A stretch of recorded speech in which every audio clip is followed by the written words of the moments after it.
The easiest thing I've done was to get out from under the labels and to live the life that I live. The most difficult thing I've ever done was to believe that I can do it. The difference is that when you don't know what's impacting you, and it's something that's holding you down and you're not aware of it. There are things that when you, in my situation, when you live in a dominant culture that is designed to destroy your sense of self and your belief in yourself, and you have to learn ways in which you can begin to connect with this power that you have within yourself to handle where you are. The key is to be constantly in a perpetual process of discovering the truth of who you are and fighting constantly to look for ways in which you can escape the inner conversation. Between ages 0 and 5, we determine what's available to us and what's not available to us. And so that was a defining moment. I knew there are certain things I could not do, certain places I could not go. They used to have signs on Miami Beach that said, Jews, dogs, and coloreds not allowed. And so now you have to operate within the constraints of the dominant society and the things that they've created for you. And it's a challenge to see yourself beyond that and to work to get outside of that, even after those laws have changed, because that has become so much a part of you. You unconsciously operate within the parameters of what has been put in place. Like you're driving on the expressway, the 405, and you'll get off on an exit that you weren't going in that direction, but you unconsciously did it because you've done it so many times that many people, because they're not making a conscious, deliberate, determined effort to think outside of what life has thrown at them, they end up doing the same thing over and over and over again. Einstein said that thinking that has brought me this far has created some problems that this thinking can't solve. And so through relationships, through reading, through studies, through goals and dreams beyond your comfort zone, it allows you to begin to live out of your imagination as opposed to out of your history. Disney said, the imagination is a preview of what's to come. They have to expose themselves to something that will give them a different vision of themselves. And in addition to that, they have to put themselves in a community of what I call OQP, only quality people. A gentleman who dramatically transformed my life, I was a junior at Booker T. Washington High School in Miami, Florida, and I went in his class looking for another friend, and he said, go to the board and work this problem out for me. I said, sir, I can't do that. He said, why not? I said, I'm not one of your students. He said, do it anyhow.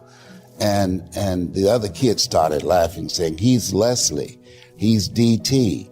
And he said, what's DT? His brother is smart, but he's the dumb twin. And I said, I am, sir. And he came from behind his desk and he pointed at me. He said, don't you ever say that again. Someone's opinion of you does not have to become your reality. And he taught me 3 things. He said, if you want to become successful in life, young man, he said, number 1, you got to change your mindset. He said, you don't get in life what you want, you get in life what you are.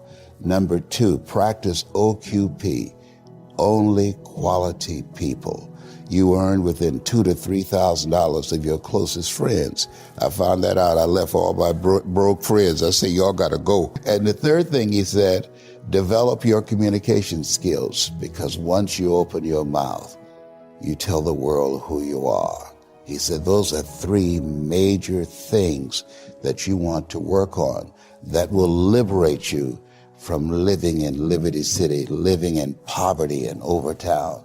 It will help to escape out of where you are right now, because I see you watching me and I know you want more. I can see the hunger in your eyes. You get hungry by finding something that's you. I believe that all of us are born unique, but most of us die copies. You got to find out what is it that turns you on, what resonates with you. One of the things that I realized and what allowed me to become successful as a speaker, the speaking industry has been hijacked by people who speak to sell, and it's okay to do that and make money.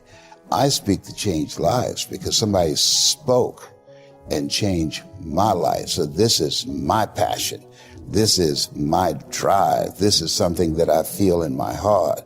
And so the key to that hunger-driven life is a heart-centered life.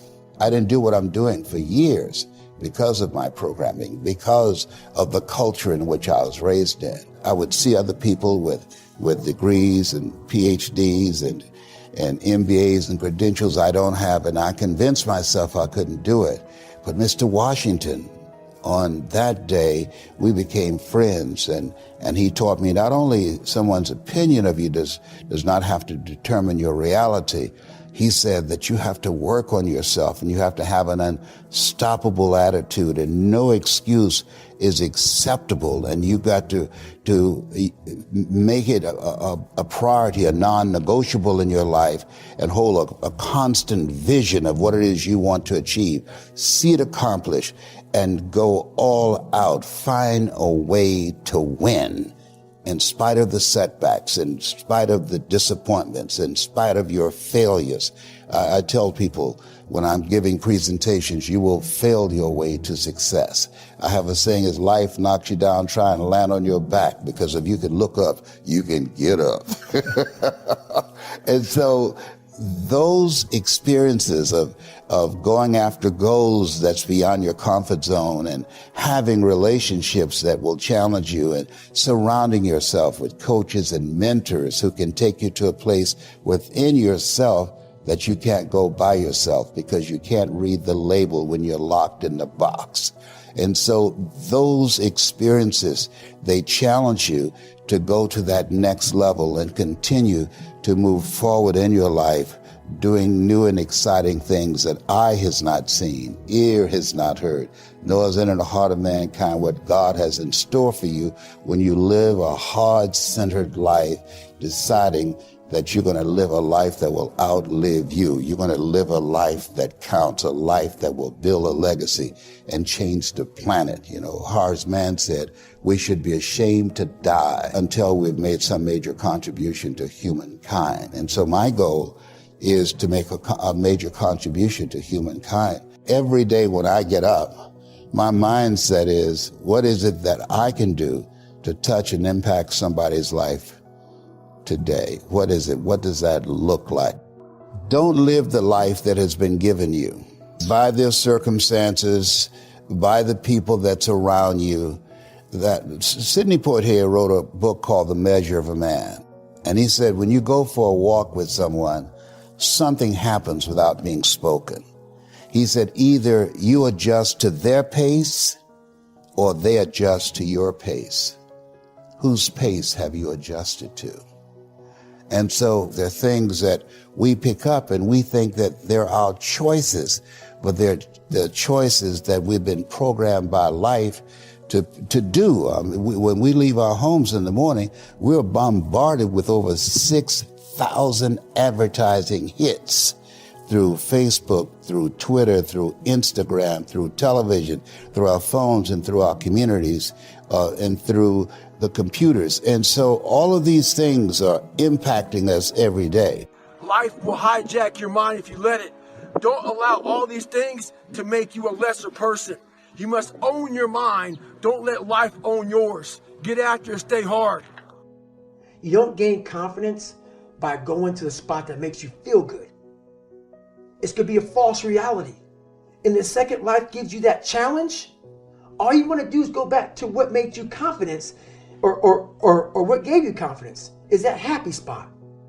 No. What gives you confidence, what gave me confidence, was spending years at a kitchen table trying to learn how to read and write on my own. Realizing I can't learn the way you learn. I can't. But I can learn. What gives you confidence, not being afraid, is overcoming the fear. I used to stutter severely bad. So right now, I don't know how many people are going to watch this. You know what gives me confidence? Is knowing I no longer care. if I sit here and start stuttering to you. That's what gives me confidence, is facing these things, overcoming them. And maybe not overcoming them every day, but facing them and facing them and facing them. Pretty soon like this, you know what, man, this is where it's at. It's not in that comfort zone. It's in the discomfort zone is where my confidence is getting built. That's where it's getting built. But people they want an easier answer. Yeah. There has to be an easier way. There's not. I coach a lot of people nowadays, billionaires, who call me on the phone and say, man, I'm still missing something. It's because they did what they were good at. And they have this beautiful family, 2, 3 houses, cars, everything.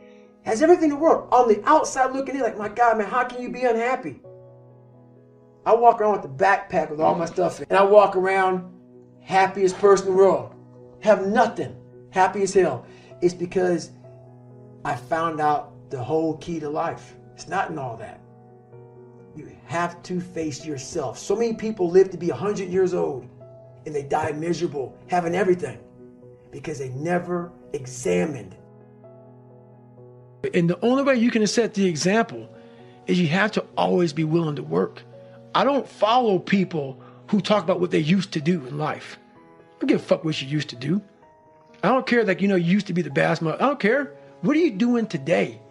You may not be that person now, but what are you still doing to try to excel in life? And a lot of people now are talking. I hear so much talk. I don't hear a lot of work. I hear a lot of people telling you what you should be doing, how you should be doing it, how you should be fucking living. And I look at them and you're fat, you're out of shape, you look like shit, but you're telling a motherfucker how to live.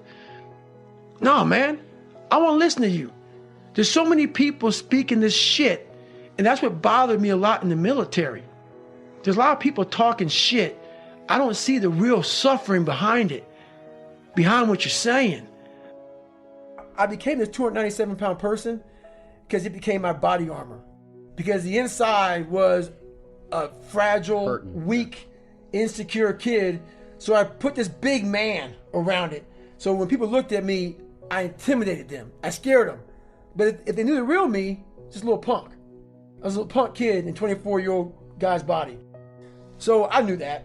No one else did. So I tried to change my life, and it started there. I went to the recruiter's office. I went there. Bad day at work.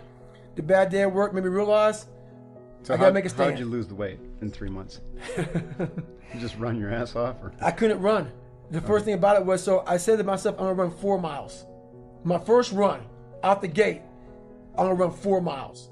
I ran a mile. I ran a quarter of a mile, walked home, sat on the couch depressed. I said, man, there's no way I can do this. But what I realized, though, is I wasn't going to give up.